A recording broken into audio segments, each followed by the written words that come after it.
What's up guys? Welcome back dito sa ating YouTube channel. So, ang video natin ngayong araw mga boss, ito na yung magiging unang ride natin magmula nung nilabas natin sa kasa.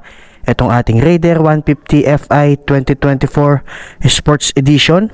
Sasama ko kayo mga boss sa unang ride ko dito sa Raider 150 Fi. So, tignan natin kung ano yung mga magugustuhan ko dito at kung ano yung mga masasabi ko sa speed nitong ating Raider 150 Fi. So tara guys, let's go!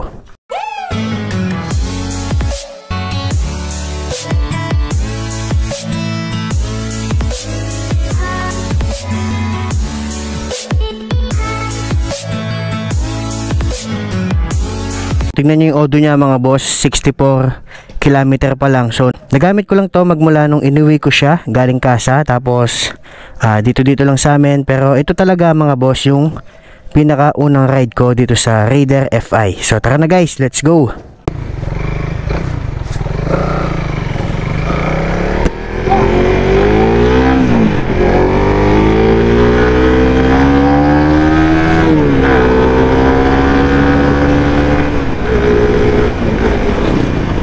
Hanap tayo ng mga mapupuntahan natin ngayong araw para ma-ride natin itong ating Raider. Sa mga di pa nakakapanood mga boss, to gumawa tayo ng mga vlog dito kay Raider. Nilabas natin siya dun sa kasa, tapos ginawa ko na din siya ng review mga boss. So yung review na yon doon lang sa bahay, hindi ko pa siya nire-ride nun, doon lang siya sa bahay. So tinignan ko lang yung mga specs niya, yung mga features na meron siya. So ngayon talaga mga boss, ito yung actual na ride. So sasabihin ko sa inyo kung ano yung masasabi ko mga boss sa pag-ride dito sa Raider. Bali ito yung pinakaunang ride na magagamit ko siya ng malayuan, kasi nakita nyo nga kanina mga boss, 64 kilometer pa lang siya. So nagamit ko lang siya dito sa amin pag tinetesting ko. Hindi ko talaga siya ni-ride na malayo. Nagkataon nung paglabas na itong Raider is Holy Week na. So syempre pinatapos muna natin tong yung Holy Week para ma-ride itong ating Raider Fi. So wait lang mga boss, medyo hinto muna ako dito. Nakalimutan ko, wala pa palang papel itong ating motor. So ang meron lang tayo is yung kanyang resibo. Problema nito, resibo na lang, nakalimutan ko pa. So wait lang, check muna natin. Ayan, okay na.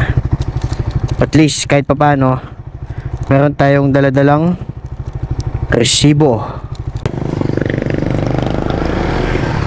Una ko napansin mga boss dito sa aking Raider 150 Fi is yung kanyang body position kapag ka nakasakay ka. Nung inuwi ko to, Angeles lang guys hanggang Mexico, Pampanga. Talagang pagod na pagod ako noon, napakalapit lang. Siguro nasa mga 20 kilometers or hindi, siguro 15 kilometer lang yung ni-ride ko noon. Medyo pagod na pagod talaga ako nung inuwi ko siya, kasi alam niyo naman sa mga nakasubaybay sa mga vlog natin, ang gamit natin sa pagbablog nung una is Mio Sporty, tapos MIUI, ngayon NMAX. So matagal talaga ako naka-scooter mga boss. Kaya ngayong naka-Raider na ako, medyo nahirapan ako ng konti nung una ko siyang ginamit. Pero nung mga sumunod na araw, ginagamit-gamit ko siya dun sa amin. Ngayon, okay naman na. Kahit papano, nasasanay na ako. Di na siya masyadong nakakapagod. At unti-unti na ako nasasanay sa kanya. Kasi hindi ko rin masyadong ginagamit yung NMAX ngayon. Ito muna yung ginagamit ko para makasanayan ko din siyang gamitin. At kapag kanilong ride ko siya is all goods na. At hindi na ako masyadong nangangawit. So, yun yung pinakaunang napansin ko talaga mga boss dito sa Raider Fi.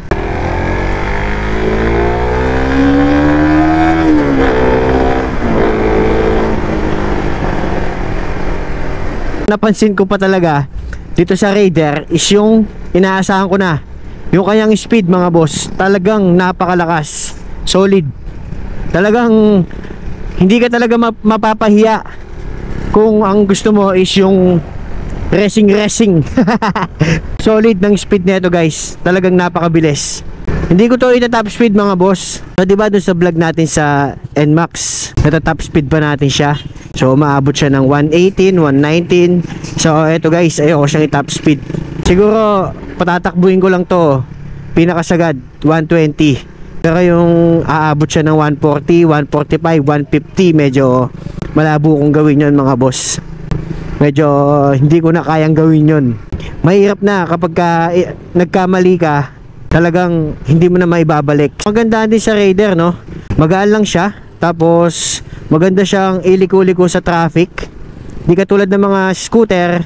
So pasensya na mga boss, kung naiko-compare ko talaga itong Raider sa kunyari katulad ng scooter, yung NMAX, kasi yun ang motor na meron pa ako. So yun yung motor na nagagamit ko talaga. Kaya nako-compare ko silang dalawa base sa kanilang speed, sa comfort, sa paano ano yun yung manubela. So base doon sa mga nagamit ko motor, doon ko lang kinukuha yung mga idea na first time kong nagamit etong Raider. At ang nagustuhan ko pa mga boss dito sa Raider, so malambot yung clutch, malambot yung cambio. Parang kapag ka nagka-cambio ka, parang wala ka nang inaapakan sa sobrang lambot niya. Tapos yung throttle, sobrang napakabilis ng response. Kapag ka binira mo, talagang aalis ka agad itong motor. Yun nga lang no mga boss, sa speed nitong Raider is wala lang siyang ABS. So siguro mas maganda kung lalagyan na to ng ABS. Kaya lang naman automatic kapag ka nilagyan mo ng mga bagong features etong Raider, talagang tataas din yung kanyang presyo. So nabili ko nga pala to guys, no, ang SRP daw niya is 119,000 pesos. Tapos nag-add pa ako ng 3,000 para daw dun sa kanyang 3 years registration. So pag SRP, di ba, SRP, pero mahirap kasing hanapin mga boss itong kulay na Titan Black. So nung kinuha ko to, inikot na namin yung buong San Fernando, Angeles. Dun sa Wheeltech lang talaga kami nakakita ng nag-iisang kulay na itong Titan Black ng Raider FI. Overall mga boss, all goods naman itong Raider. Ang pinaka downside lang talaga niya is yung comfort. So talagang nakakangawit siya mga boss. Yung body position mo medyo nakayuko ka talaga. Tapos napaka-aggressive ng ano mo, ng itsura mo, yung parang nakikipagkarera ka na. Hindi katulad ng NMAX na parang nakaupo sa sopa. Pansin ko din na all goods to sa traffic mga boss. Napakadali lang niyang iliko. Tapos medyo magaan lang din at kayang-kaya naman.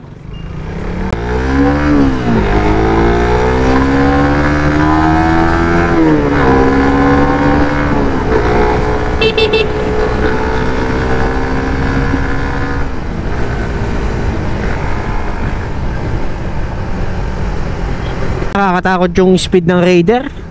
Talagang pag binibira mo yung silinador, para ka na may iwan.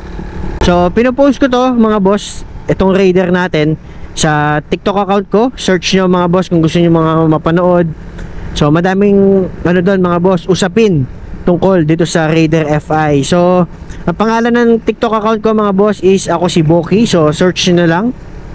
At kung gusto nyo pala mag-score mga boss netong katulad nito, Moto Wolf CP Holder version 3, universal yan. Tapos itong mga Street King side mirror version 1 natin, version 2, carbon, blue lens, clear lens, makakabili kayo mga boss dyan sa ating TikTok shop. I-search nyo na lang ako si Boki. So napakadaming usapin doon mga boss tungkol sa Raider, no? Napag-iwanan na daw ang Raider, sabi ng karamihan doon sa comment section, dahil daw magmula nung inilabas siya noong year 2017, wala daw bago idinagdag ang Suzuki kay Raider. So ang tanging napapalitan every year na may lumalabas na bagong Raider is kulay lang at saka sticker, tsaka kulay ng mags, pero wala siyang dinadagdag na katulad sa mga bagong features ngayon na ABS, keyless, ano pa ba, charger, tsaka yung side stand switch. Oo nga naman no mga boss, talagang kung sa features talagang malayong malayo sa mga bagong motor ngayon. Pero mo pa rin masasabi na napag-iwanan na, kasi talagang sa makina talagang napakatibay, sa forma talagang napaka-solid. Ano pa ba? Yung speed talagang napakalakas. So, kahit wala siyang mga bagong features ngayon, marami pa rin ang may gusto sa kanya. So, talagang hindi pa rin talaga nila masasabi na napag-iiwanan na ang Raider pagdating sa mga bagong motor ngayon. So, kahit wala siyang ABS, marami pa rin ang may gustong makabili dito kay Raider FI. Titignan ko siya ngayon ng mga boss. Medyo mag-iikot-ikot na lang tayo kahit saan tayo mapadpad. Tignan natin kung mangangawit pa ba ako. Pero ngayon, as of now, all goods pa eh. Nag-enjoy ako eh. Kasi first time ko talaga itong gamitin dito guys. Sa traffic, okay din siya. Magaan, madaling iliko. Tapos ang kagandahan pa dito guys is napakatipid daw nito sa gas. So yung NMAX ko guys, umaabot siya ng minsan 30 km lang per liter. Ito, base sa mga nababasa ko, sa mga napapanood ko, umaabot yata siya ng 40 km hanggang 50 km per liter. So yung capacity ng tangke nito guys is 4 liters lang. So yun nga no, yun nga lang yung syempre, compare natin na naman sa mga bagong motor ngayon is talagang malayo yung tank capacity nitong Raider. Kasi yung NMAX 7.1 liters, tapos ito parang katulad lang din siya ng mga bagong dating motor na 4 liters.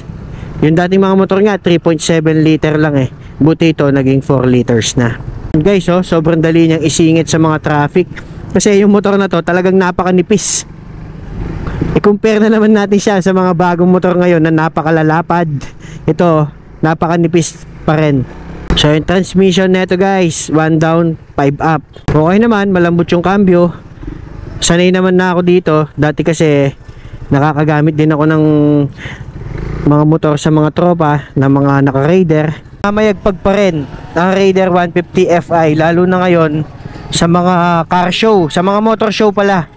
So pwede siyang i-set up na Thai look, Malaysian concept. Ang plano ko dito guys, gusto ko sana siyang lagyan ng high-loss mags na kulay blue. Kung iniisip ko naman, kung i-rim set ko siya ng kulay itim, parang masyado ng common. O kaya mags na kulay red, kulay red na yung mags nito. So ang naisip ko, high-loss mags na kulay blue. Pero sa tingin ko nga guys, gaya nung mga nababasa ko sa comment, pag itong Raider nilagyan ng ABS, keyless, o ano pa mga bagong features ngayon, malamang sa malamang talagang tataas na din yung kanyang presyo. As of now naman, yung presyo niya medyo mataas na rin, lalo na kapag ka in-upgrade yung mga bagong features ngayon. So andito na tayo mga boss sa Clark Pampanga main gate. Ngayon mga boss, talagang nag-i-enjoy akong gumamit sa kanya kasi talagang napakalakas. Kada bira mo talagang merong ibibigay talaga itong Raider 150. Yung body position ko, medyo nasasanay na ako mga boss ha. Kanina ko pa siya ginagamit, medyo nasasanay na ako. Pero unang-una talaga mga boss, talagang pagod na pagod ako sa paggamit nito. Parang nung nilabas ko nga siya, parang nagsisisi na ako eh. Pero ngayon, enjoy na ako mga boss. So try natin dito sa loob ng Clark. Last vlog ko nga pala mga boss, nung nilabas ko tong Raider, nagsasalita ako, medyo hindi ko, sa sobrang excited ko, hindi ko nalagay yung mic netong GoPro. So yung salita ko, walang boses. May boses, kaya lang puro hangin, medyo malabo ng pakinggan.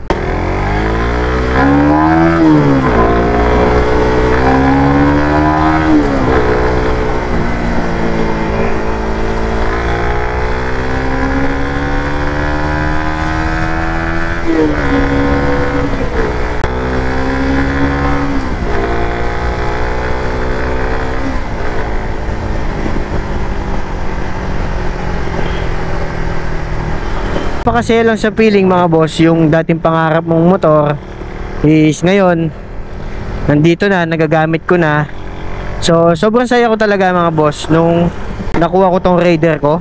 Dati kasi talagang kapag may napapadaan na Raider, papatingin lang ako. Tsaka kapag ka Raider yung dumadaan, kahit stock pa yung tambutso niyan, talagang alam mo na Raider yung dumaan. Dahil iba talaga yung tunog compare natin sa ibang motor etong Raider. Suzuki ngayon no mga boss, kahit meron na siyang Raider 150 Fi, naglabas pa din siya ng Raider Curve. So ang pagkakalam ko, marami din talagang may gusto mga boss dun sa Raider Carb kesa sa Raider FI.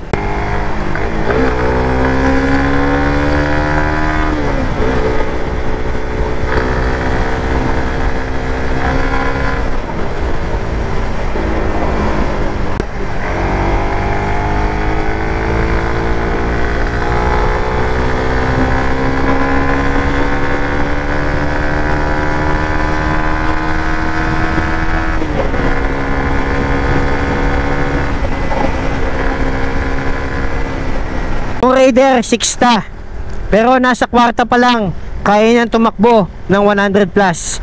Ganong kalakas etong Raider 150 FI. Mga boss, nakaka-enjoy talagang gamitin to.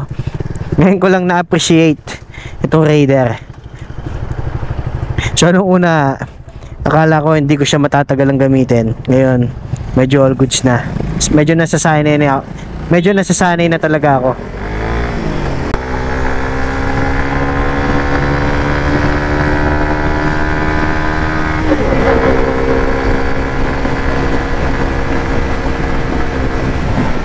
Medyo nakakatakot lang siya talagang stop speed, no mga boss, kasi wala siyang ABS eh. Kapag tumatakbo ako ng mabilis, malayo pa lang, pag may nakita na akong sasakyan, talagang nagme-minor na kagad ako. Kasi minsan unang tingin mo sa sasakyan sa harap, akala mo malayo pa, pero sa pangalawang tingin mo na aasahan, maaabutan mo na siya. So parang late na bago ka makapagpreno. Yun, no, yun yung bagong sniper ngayon mga boss, oh. So ito nasa harap natin. So isa sa mga pinagpipilian ko bago ko kinuha tong Raider is Winner X tsaka Sniper 150. Yung sniper ngayon guys, meron na din siyang ABS eh. So talagang nagdadalawang isip ako dati, pero ang ginawa ko na lang para hindi ako magsisi sa bandang huli, pinili ko talaga yung motor na matagal ko nang gustong bilhin. So eto nga yung Raider FI. Sniper guys, oh. Pares kaming side mirror ni boss, oh. Street King side mirror. Yan guys, universal yan. Pwede sa lahat ng klase ng motorcycle. Kung gusto nyo mag-avail yan mga boss, punta lang kayo doon sa aking TikTok shop. Search nyo lang sa TikTok, ako si Boki. So panoorin nyo mga boss yung mga video natin doon, tapos yung mga product na binibenta natin. Check nyo sa profile ko sa showcase, andun lahat ng mga product na binibenta ko sa TikTok. Iba-iba yun guys, so hanapin nyo na lang doon. Pero karamihan doon is motorcycle accessories. Buy muna tayo dito guys. Let's G. Sana may mga ano dito, no, nagtitinda ng mga merienda. Maraming dadayo dito kapag nangyari yun. Whoops, yeah. Off-road gaming. Guys, nawawala yung cambio.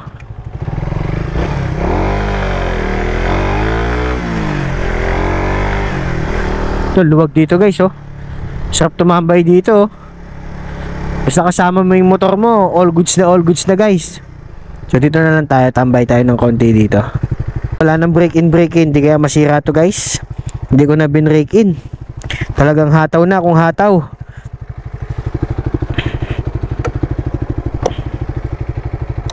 Ito na guys, ang ating Raider 150 FI.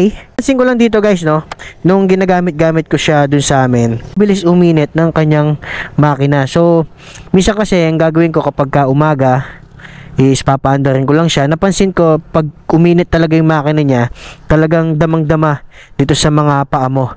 So para siyang ano, yung TMX 155 dati. Ang compartment niya mga boss, eto lang. Sobrang solid, oh. Napakadami mong malalagay. So ang kasya lang siguro dito guys, isang cellphone, mga papel. So ako hindi ko na nilalagyan kasi andito yung makina, baka biglang uminit, baka sumabog pa yung cellphone ko. So overall guys, napakaganda talaga ng Raider. Hindi na ako, ngayon nagamit ko siya, first time ko siyang na long ride ngayon. Parang hindi na ako nagsisi na ito yung binili ko. Kahit wala siyang ABS, kahit wala siyang mga bagong features ngayon, all goods na all good siya mga boss para sa akin. Talagang ito talaga yung isa sa mga motor na pinangarap ko talaga dati. Panood mga boss, no, yung buong review dito sa ating Raider, panoorin nyo yung last video natin guys. Meron tayong ano doon. Hindi ko siya ni-ride pero ni-review natin bawat specs netong Raider natin. So yan, compartment. Wala ka na talagang malalagay dito mga boss. Di siya tulad nung mga ibang motor. So battery, ito all goods. Kasi kahit baha, hindi mababasa yung battery natin. Gas tank. Meron pa siyang mga tools dito. Meron siyang mga manual. Helmet hook, dalawa. So yan, very good, very good. Ano pa ba? Malinis. Malinis yung design netong Black Titan dito sa Raider. Yan guys, yun yung sinasabi ko. Kung magmamags pa ako ng Hylos na kulay pula, parang wala din pinagbago. Parang gusto kong ibahin yung kulay ng gulong niya. Parang gusto kong ibahin yung kulay ng kanya sapatos. Siguro, gagawin ko to guys na kulay blue na Hylos mags. Ang nilagay ko lang sa kanya is Moto12 CP holder. Tinabi ko muna para makita tong dashboard sa camera at Street King side mirror. So yun lang. Tapos isang beses pa lang napakaganto ng gas, pinapull tank ko na. So nabawasan na siya ng isa mga boss. Magmula nung pinakaunang nilabas ko itong Raider. So yung tambutso, napaka cute mga boss. So parang yung pipe ng Raider dati medyo malaki. Ito napaka cute niya. Kaya yung tunog niya medyo mahina lang. Pero yung makina naman talagang napakalakas. Yung headlight niya ito guys, LED na rin. Pwera lang yung dalawang signal light niya. LED na rin to. So yung signal light na dalawa, yun lang hindi. Tapos disc brake na yan guys, harap at likod. Yung mga suspension niya, harap at likod is Showa brand. So all goods yun mga boss ha. Napakagandang brand niyan. So ano guys, stroll na ba natin dito sa Clark? Itong ating Raider.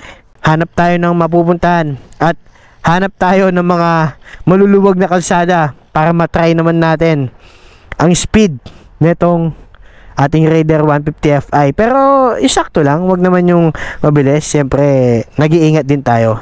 Tsaka sa mga batang nanonood dyan, pag nagmumotor kayo, dapat yung safe lagi. Wag yung basta na lang mabilis. So yun guys, let's go!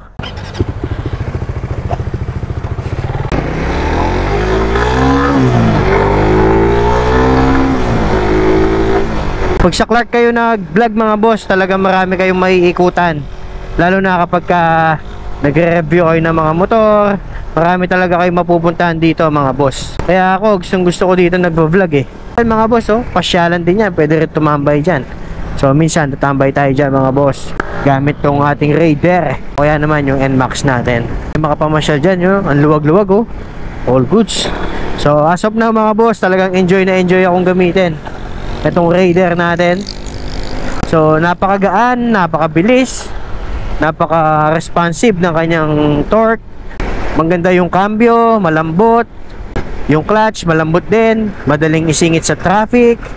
Matipid sa gas. Wala man siya ng mga bagong features ngayon, pero malabong maiwan talaga mga boss itong ating Raider 150 Fi. Hindi pa masyadong nalilibot itong buong Clark na to guys, kasi napakalaki na ito. Tsaka madalang lang naman pagka pupunta ako dito kapag ka nagpa-vlog lang.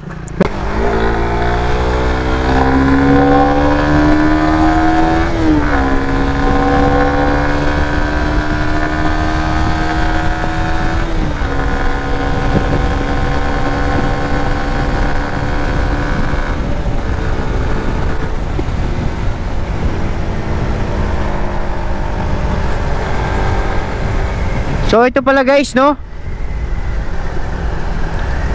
yung Sacobia Bridge na pinuntahan natin dati. Ngayon open na siya guys. So daan tayo. Alam ko papuntang ano to eh, Tarlac. So daan tayo mga boss. Dati kasi nung dinala ko yung ano dito, yung NMAX, hindi pa naka-open yan. So hanggang dito lang ako sa harap niya dito. So ngayon guys, grabe, napakaganda oh. Napakalaki niya.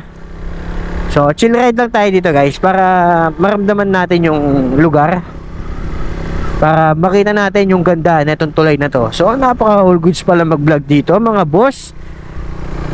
Dapat pala dito na tayo dumiretso, kaya alam parang bawal tumambay dito eh. Sacobia Bridge ang tawag dito guys. So, ang pagkakaalam ko lang, kung di ako nagkakamali, papunta na to ng Tarlac.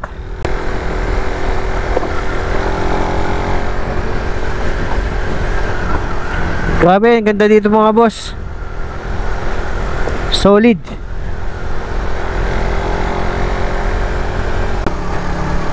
Saan kaya papunta to guys? So check natin. Ayan guys, oh, para medyo bundok-bundok na dito. All goods din pala mag-vlog dito mga boss. Doon na lang tayo sa kabila.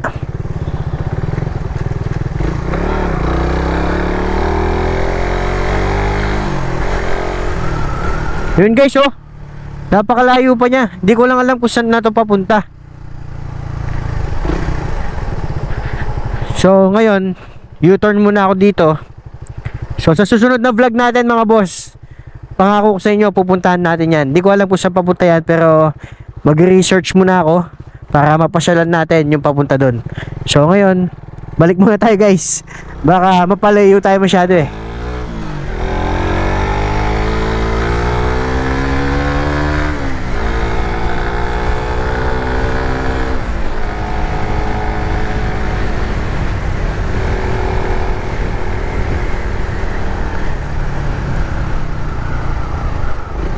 Na mga boss, tambay muna ako dito. Picture lang ng konti.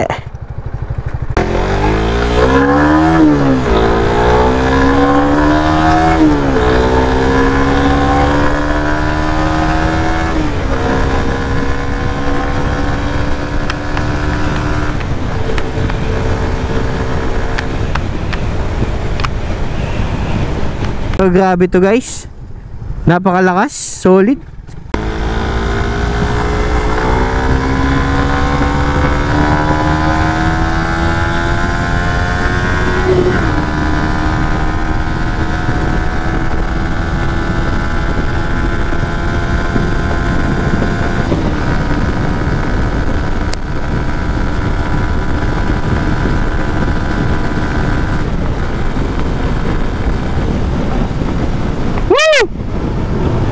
Napakalakas ng hangin.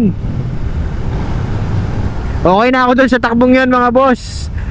Di kaya masira to guys, hindi na na-break in. Pero sabi naman sa kasa, yung mga bagong motor daw ngayon, bago ilabas sa market, is na-break in na nila. So siguro, bahala na. Tinakbo natin ngayon guys, 97 km pa lang. Pero hinataw-hataw na natin itong Raider. Okay lang yun para ma-enjoy natin yung paggamit. So pagka nag 500 km na yung tinakbo nito guys, papa-change oil na natin. So siya nga pala, no, kapag bumili ka ng bagong motor ngayon, katulad nito guys, lalabas pa lang yung papel niya after 3 months.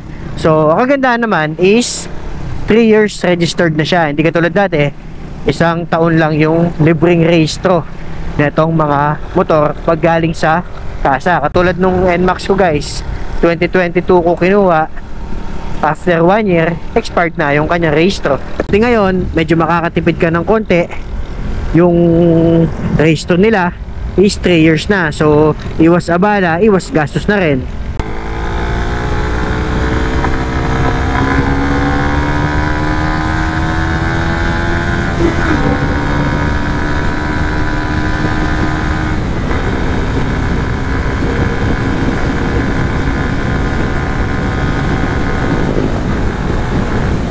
Napansin ko lang dito guys sa Raider, so kapag ka tumatakbo ka na ng 100 plus, parang ramdam mo na talaga yung bilis ng motor, ramdam mo na yung parang nagwiwiggle-wiggle na siya ng konti. Di katulad ng NMAX, napapatakbo ko siya ng 120, medyo komportable pa ako. Ito medyo nakakatakot siya ng konti, kaya ayoko talaga siyang i-top speed mga boss.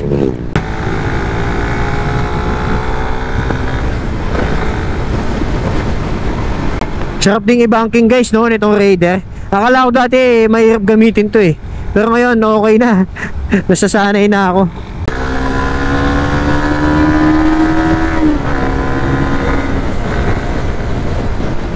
Woo!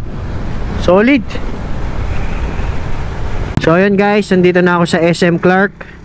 So dito ko natatapusin mga boss ang vlog natin ngayong araw. So ako nag-enjoy ako mga boss sa pag-ride dito sa Raider. Sana nag-enjoy din kayo mga boss sa pagsama dito sa video natin. So please like, share, subscribe mga boss. Ako si Boki Motovlog. Maraming salamat. Kita-kita tayo sa next video mga boss.